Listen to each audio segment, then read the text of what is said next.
Hello friends, स्वागत है आपका मेरे YouTube चैनल शिक्षण डिजिटल स्टूडियो पर। आज के इस वीडियो में हम बात करेंगे यूपी पीजीटी हिस्ट्री के सिलेबस के विषय में।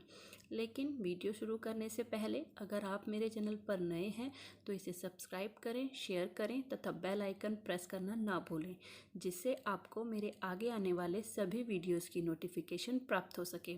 तो शुरू करते हैं आज की वीडियो। जैसा कि आप देख पा रहे हैं, ये है आयोग के द्वारा दिया गया यूपी पीजीटी हिस्ट्री का सिलेबस, जिसे आज हम पॉइंट वाइज डिस्कस करेंगे, जिससे इसे समझने में आसानी हो और आप अपनी आगामी पीजीटी परीक्षा में बेहतर अंक हासिल कर सकें। तो चलिए देखते हैं। इसमें पहला हेडिंग दिया है पूरा ऐतिहासिक संस्कृतियाँ, जिसके अंतर्गत दिया गया है पुरा पाषाण काल, मध्य पाषाण काल, नव पाषाण काल और इनकी विशेषताएं।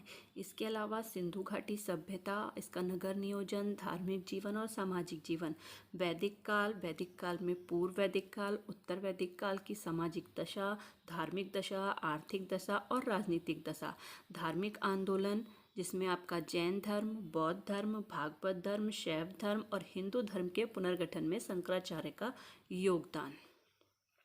अगला हेडिंग इन्होंने दिया है मौर्य साम्राज्य। इसमें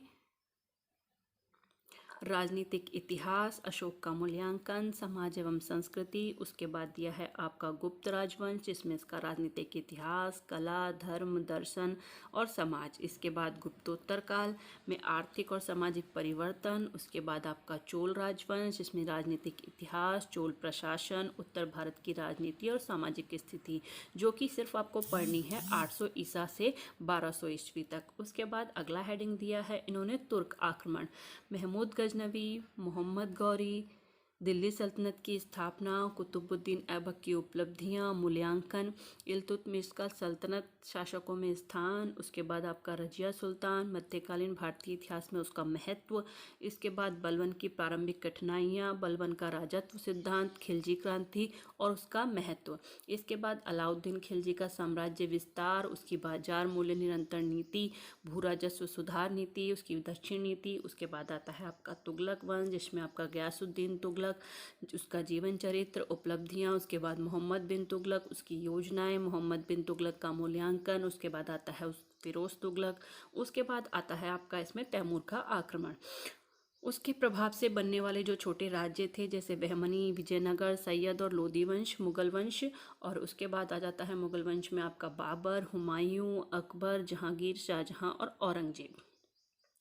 उसके बाद आपका दिया है इसमें मुगल साम्राज्य का पतन, और उसके पतन के साथ साथ ही छत्रपति शिवाजी के जीवन का चरित्र और उसकी उपलब्धियां, यानी कि शिवाजी का उत्थान कैसे हुआ। उसके बाद आपका दिया है इसमें आधुनिक भारतीय इतिहास।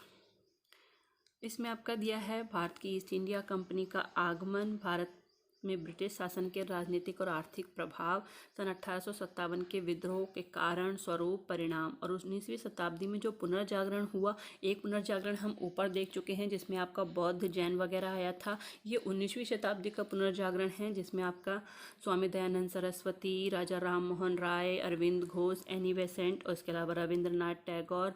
उसके बाद आता है आपका राष्ट्रीय आंदोलन, स्वतंत्रता संग्राम में महात्मा गांधी का योगदान, और फिर उसके बाद स्वतंत्रता प्राप्त कैसे की हमने, स्वतंत्रता प्राप्ति के बाद देश का विभाजन कैसे हुआ, और उसके बाद देश के विभाजन के बाद यानी कि आज़ाद होने के बाद जो भारत था वो सन 2000 तक का आपको पढ़ना है। तो ये हमने जो डिस्कस किया, ये है हमारा उत्तर प्रदेश पीजीटी परीक्षा का सिलेबस, जिसके जरिए अब हम आगे आने वाले वीडियोस में इस पूरे सिलेबस को पॉइंट वाइज पढ़ेंगे, जिससे हम अपनी इतिहास विषय की तैयारी को बेहतर बना सकें।